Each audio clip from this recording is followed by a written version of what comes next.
On a déjà tous vu ce schéma qui montre l'évolution du singe à l'homme. Il est dans tous les livres de science. Sa simplicité de compréhension, son sens logique et linéaire en a fait une icône planétaire. La marche du progrès, comme on l'appelle, a formé le coup marketing le plus réussi de l'histoire scientifique, mais il a surtout induit en erreur des millions de personnes. Il s'est avéré que cette représentation est complètement mensongère. Les hominidés tels que l'Australopithèque, l'Homo habilis, Homo ergaster ou Homo erectus ne sont pas nos ancêtres et ne l'ont jamais été. Les squelettes et les crânes aux traits archaïques, dégénérés, qui ressemblent à des hommes singes, sont en fait des formes humaines qui appartiennent à des lignées évolutives différentes de l'Homo sapiens et de l'homme blanc. La thèse officielle veut vous faire croire que nous descendons du singe et que le singe a progressivement évolué en homme à travers différentes espèces intermédiaires. Mais lorsque nous analysons précisément les faits, nous ne pouvons que conclure qu'il s'agit d'une vaste opération de propagande visant à effacer nos véritables origines. Alors d'où proviennent ces fameuses espèces et qui a décidé de leur classification? L'humanité est multiple, divisée et fragmentée par des formes raciales différentes et des espèces distinctes qui, depuis leur point de divergence, suivent leur propre chemin évolutif. Ces différentes branches sont généralement bien plus anciennes que ce que les théories darwiniennes veulent admettre. Au cours des 19e et 20e siècles, les institutions darwinistes, convaincues que l'homme provient du singe, sont les premières à financer les recherches en paléoanthropologie et ont rapidement imposé leur influence sur cette discipline naissante. Dès lors, l'étude des origines humaines s'est retrouvée sous l'emprise idéologique de Darwin, orientant les découvertes et leurs interprétations dans une direction bien précise. C'est dans ce contexte que les paléoanthropologues ont cherché à reconstituer une frise chronologique retraçant l'évolution de l'homme à partir du singe.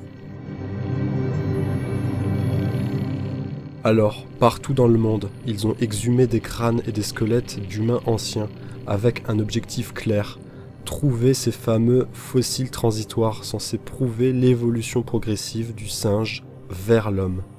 Mais il s'avère que plus de 90% des crânes qui ont été retrouvés appartenaient à Homo sapiens, donc à notre espèce. On compte plusieurs milliers de spécimens découverts. Le problème est que les ossements d'Homo sapiens suscitent peu d'intérêt chez la majorité des paléoanthropologues, dont l'obsession est de découvrir des fossiles hors du commun, qui pourraient ressembler à des formes transitoires allant du singe vers l'homme. Donc des ossements qui présentent des traits atypiques ou primitifs, plus proches de ceux des primates. En tant que chercheur, vous serez bien plus célèbre si vous êtes le découvreur d'une nouvelle espèce plutôt que de perpétuer les découvertes d'une espèce déjà existante. C'est la raison pour laquelle la paléoanthropologie s'est en partie détournée des travaux sur l'Homo sapiens pour se concentrer sur des espèces inconnues. Malheureusement, la quête effrénée de l'originalité freine les travaux sur notre propre espèce. C'est d'ailleurs bien dommage car si nous financions massivement des recherches sur les Homo sapiens anciens, il est probable que nous découvrions beaucoup plus de spécimens et de plus en plus vieux. Quoi qu'il en soit, le modèle théorique de Darwin implique de reconstruire une lignée évolutive allant du singe à l'homme, donc de trouver des ossements humains qui ressemblent le plus aux singes. C'est dans cette optique que les chercheurs ont privilégié certaines régions du monde, notamment l'Afrique et l'Asie du Sud, où on trouve des crânes d'anciennes populations présentant un faible volume crânien, des arcades sourcilières épaisses et des proportions corporelles réduites, c'est-à-dire tout pour correspondre à des primates. C'est pour cela qu'une grande partie des recherches paléo-anthropologiques se sont dirigées en Afrique et en Asie. Sur la base de ces quelques crânes, on peut très facilement y voir des caractéristiques d'espèces ancestrales très proches du singe. En s'appuyant sur leur modèle théorique, les darwinistes du XXe siècle ont établi que les crânes les plus petits et les plus sauvages appartenaient aux lignées humaines les plus anciennes, tandis que les crânes les plus grands appartenaient aux lignées les plus récentes. Plus un crâne était petit, plus il était jugé ancien. A l'inverse, plus un crâne était volumineux, plus il était automatiquement interprété comme plus récent. Les crânes ont été classés sous différentes dénominations. Ceux entre 380 et 450 cm3 ont été nommés sous le terme d'Australopithèque, les crânes entre 600 et 800 cm3 sous Homo habilis, les crânes entre 900 et 1100 cm3 sous Homo erectus, tandis que ceux entre 1300 et 1500 cm3 sous Homo sapiens et parfois Néandertal. Sur cette base, ils ont établi toute la lignée évolutive de nos origines. Mais cette première interprétation est en fait une des plus grandes erreurs de toute l'histoire de la paléoanthropologie. Sur ce simple postulat, tous les crânes anciens découverts dont le volume est inférieur à la moyenne des hommes modernes, c'est-à-dire en dessous de 1300 cm3, avaient été systématiquement classés comme appartenant à des espèces ancestrales d'Homo sapiens. Cela a permis de faire passer un très grand nombre de crânes humains dans la classification des pseudo-hominidés d'où on est censé provenir.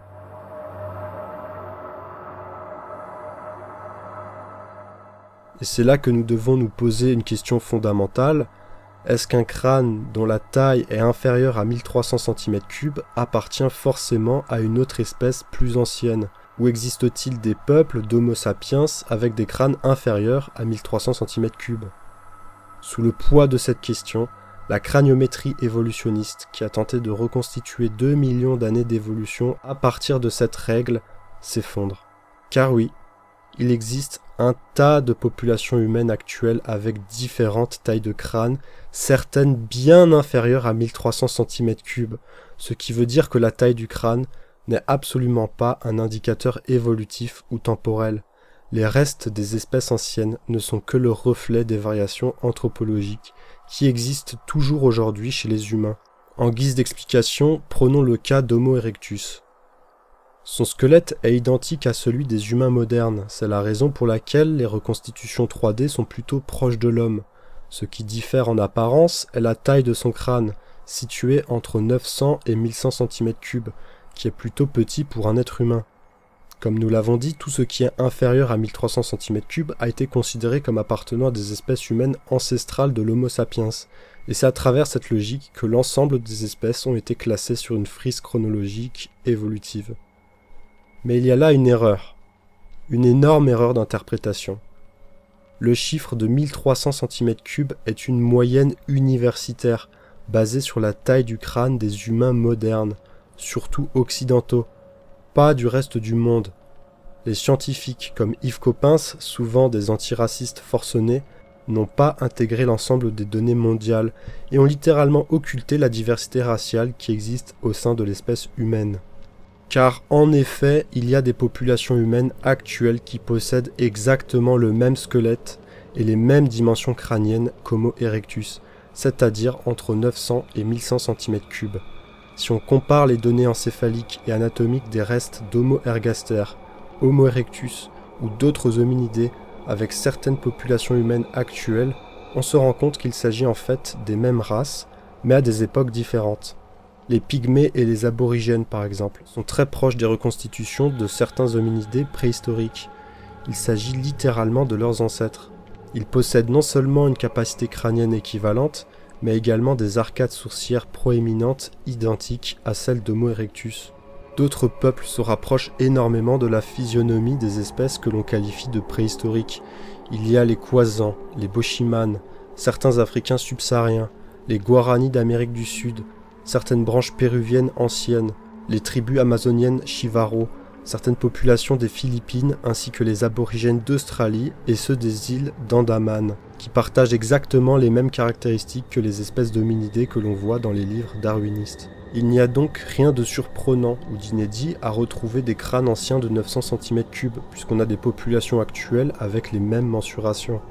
Les différences anatomiques attribuées aux soi-disant espèces transitoires ancestrales, comme Homo erectus ou Homo ergaster, qui ont des petits corps et des petits crânes en comparaison de l'Homo sapiens, grand, ne sont en réalité que le reflet des différences raciales qui existent toujours aujourd'hui entre les pygmées, les aborigènes et les Européens. Car parallèlement aux crânes d'Homo erectus, on trouve aussi des crânes d'Homo sapiens préhistoriques, identiques des Européens modernes, certains qui sont même plus vieux que l'Homo erectus, censés être son prédécesseur selon la théorie de l'évolution.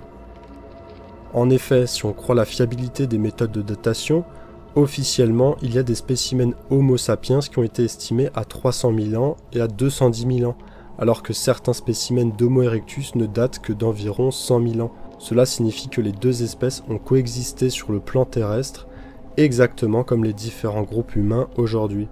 Il n'y a jamais eu d'Homo ergaster qui donna naissance à Homo erectus pour ensuite donner naissance à Homo sapiens.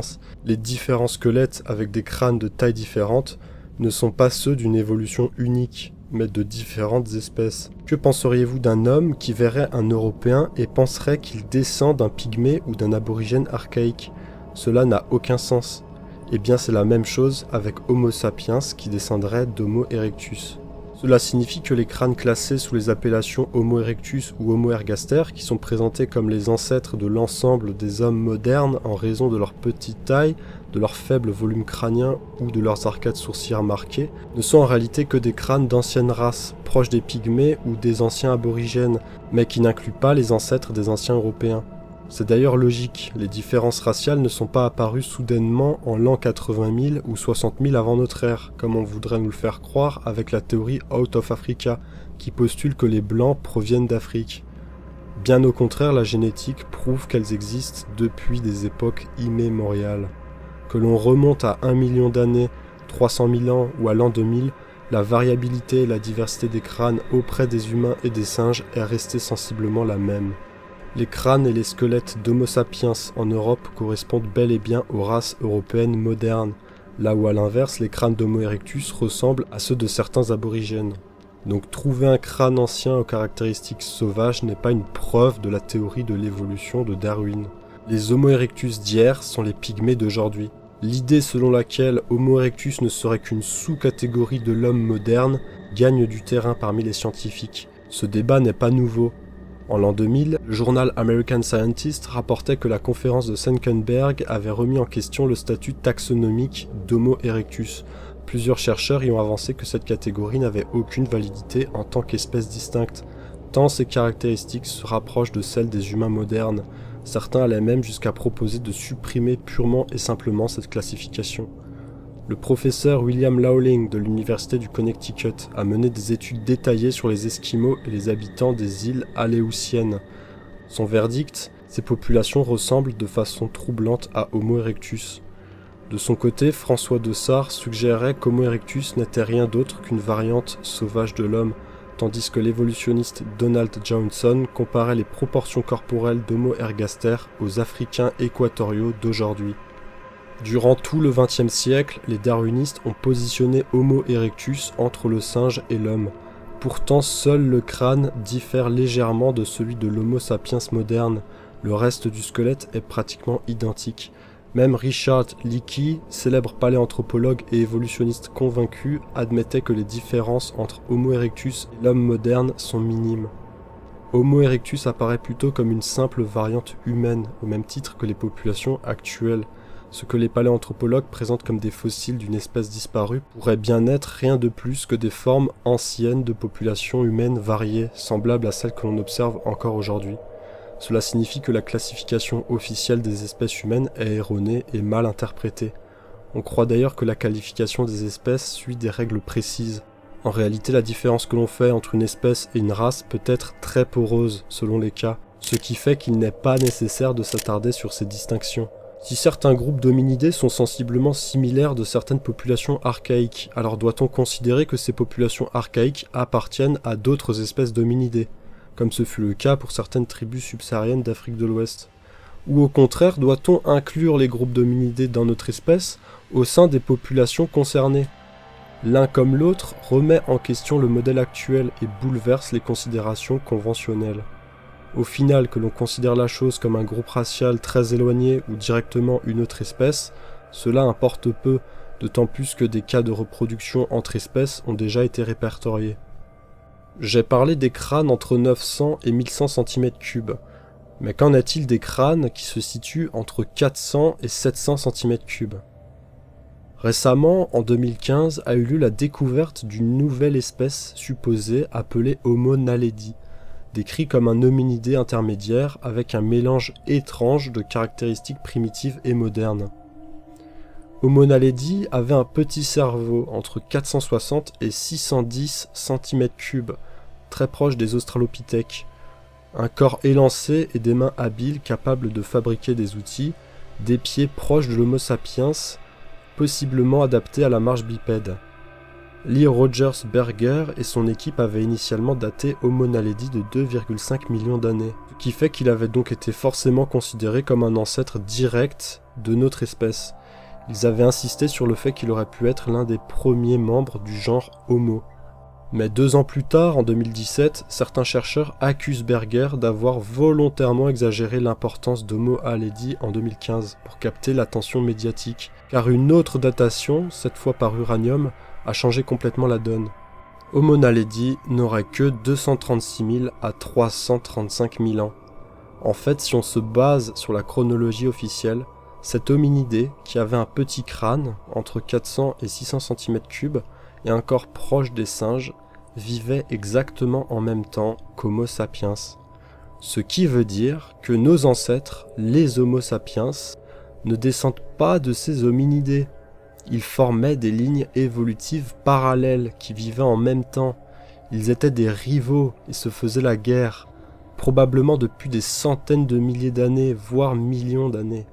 Car les Homo sapiens, tout comme toutes les autres espèces humaines, ne sont pas apparus soudainement, il y a 300 000 ans ou 1 million d'années. Ils ont une origine primordiale. L'origine de l'homme nous réserve encore beaucoup de surprises. Il y a 4 ans, une nouvelle espèce avait été découverte en Afrique du Sud. Eh bien, on apprend aujourd'hui que ses ancêtres ne seraient pas si vieux que cela. Ils auraient même cohabité avec les premiers hommes modernes. Explication, Clément Bonnereau. Son nom, Homo naledi, un cousin éloigné de l'homme dont les ossements ont été découverts en Afrique du Sud. Son cerveau, à peine plus grand que celui d'un gorille, fait de lui un homme primitif, mais il a vécu il y a bien moins longtemps qu'on ne pourrait le penser. Il aurait même côtoyé le tout premier homme moderne, l'Homo sapiens. L'anatomie de l'Homo naledi peut laisser penser qu'il a plusieurs millions d'années, peut-être 2,5 millions d'années, peut-être plus. En fait, ces individus sont morts il y a 230 à 330 000 ans. L'histoire commence en 2013. Des scientifiques découvrent les ossements de plusieurs Homo naledi dans un réseau de grottes en Afrique du Sud. Leur âge est d'abord évalué à au moins 900 000 ans, mais une autre découverte quelques semaines plus tard vient tout bouleverser. Un crâne est exhumé dans une grotte adjacente, laissant supposer que l'Homo naledi y avait délibérément enterré ses morts. Un comportement avancé qui confirme que l'espèce a vécu bien après les autres hommes primitifs. Notre évolution a eu lieu en même temps que celle d'autres espèces d'hominidés. Jamais auparavant nous n'avions réfléchi à l'évolution humaine de cette façon. Nous pensions que les premiers humains étaient invincibles, que nous avions évolué après avoir poussé dehors toutes les autres espèces. Nous pensions que l'histoire de notre évolution était simple, une évolution linéaire avec un cerveau et des comportements de plus en plus développés. L'apparition de l'Homo naledi en Afrique reste un mystère. Les scientifiques pensent qu'il pourrait descendre d'une espèce plus développée qui aurait progressivement évolué vers une forme primitive. On le pensait vieux et même très vieux. Au moment de sa découverte en 2015, on disait qu'Homo naledi, un ancêtre de l'homme, pouvait être âgé d'au moins 2 millions d'années. Mais il semble que les chercheurs se soient légèrement trompés. Souvenez-vous, en 2013, une équipe dirigée par l'archéologue américain Lee Berger découvre dans un boyau difficile d'accès, en Afrique du Sud, une quinzaine de squelettes aux caractéristiques primitives. Des doigts courbes pour grimper aux arbres, une petite taille et un petit cerveau, mais une silhouette assez proche de la nôtre. La découverte, publiée en 2015 dans la revue National Geographic, surprend la communauté scientifique. Les fossiles ne sont pas datés, mais leurs caractéristiques incitent à les imaginer très anciens. Pourtant, ces jours-ci, Lee Berger annonce dans une interview au même magazine qu'Homo naledi est âgé d'environ 250 000 ans. C'est une surprise, car à cette époque, d'autres hommes anatomiquement modernes font leur apparition en Afrique. Faut-il voir dans Homo naledi une sorte de fossile vivant, comme l'est de nos jours le sélacanthe? Ses ancêtres ne seraient pas si vieux que cela, ils auraient même cohabité avec les premiers hommes modernes. Pas si vieux que cela, ils auraient même cohabité avec les premiers hommes modernes. Mais alors pourquoi les espèces comme Homo habilis ou Homo naledi ont-elles disparu? Que s'est-il passé? Les espèces les plus primitives ont été éradiquées par les espèces les moins primitives. Les Européens anciens ont remplacé les groupes humains rivaux qui vivaient sur leur territoire. Même chose pour les tribus aborigènes actuelles, qui sont en fait les vainqueurs des autres tribus humaines, encore plus archaïques qu'elles. Même chose pour les pygmées modernes, les Amérindiens ou les subsahariens actuels. Tous les peuples humains, même primitifs, qui ont survécu jusqu'à aujourd'hui, ont été les vainqueurs d'autres groupes humains. En cas de rencontre entre les formes humaines semblables à Homo naledi et les peuples blancs préhistoriques, cela devait nécessairement aboutir à des conflits d'une extrême violence, impliquant la destruction intégrale du groupe d'en face. Leur relation n'était pas pacifique. Il faut dire qu'au vu de la différence majeure entre nos espèces, il était impossible pour nos ancêtres d'échanger verbalement avec eux ou de se reproduire sur le long terme. Si la reproduction entre un Homo sapiens de race blanche et un individu semblable à Homo naledi donnait exceptionnellement la vie, les hybrides qui en ressortaient étaient selon les lois de l'hérédité soit stériles, soit malades. Depuis quelques années, des études affleurent sur le fait que nos ancêtres Homo sapiens auraient cohabité avec les autres espèces humaines aux mêmes époques, telles qu'Homo erectus, Homo ergaster, Homo denisova en Asie, Homo florensis en Indonésie ou Homo luzonensis aux Philippines, rendant encore plus ridicule la théorie universaliste de l'évolution de l'homme. Ainsi, loin d'être un processus linéaire, l'histoire humaine semble être une mosaïque de différentes lignées qui ont coexisté, mais évolué séparément. Ces différences sont telles que les crânes d'Australopithèques, d'Homo habilis et d'Homo naledi, qui vont de 350 à 700 cm3, sont en fait plus petits que certains chimpanzés actuels qui vont de 340 à 750 cm3. Alors au final, certaines de ces espèces étaient-elles des singes? Pour l'Australopithèque et l'Homo habilis, c'est très probable. Ou peut-être des lignées évolutives humaines qui ont régressé jusqu'à lui. Les scientifiques pensent qu'il pourrait descendre d'une espèce plus développée qui aurait progressivement évolué vers une forme primitive. Pourrait descendre d'une espèce plus développée qui aurait progressivement évolué vers une forme primitive. Le paléanthropologue américain Jeffrey Schwartz de l'université de Pittsburgh s'exprime sur ce problème d'attribution. Trop de fossiles d'apparence différente ont été regroupés sous ces espèces, ce qui complique les efforts pour interpréter de nouveaux fossiles et pour proposer des scénarios sur comment, quand et où ces espèces ont émergé. En effet, les différentes espèces préhistoriques censées précéder l'Homo sapiens actuel ont été inventées à partir de quelques centaines d'ossements, ce qui constitue beaucoup de problèmes. Par exemple, quel lien y aurait-il à faire entre ces trois éléments découverts séparément des autres?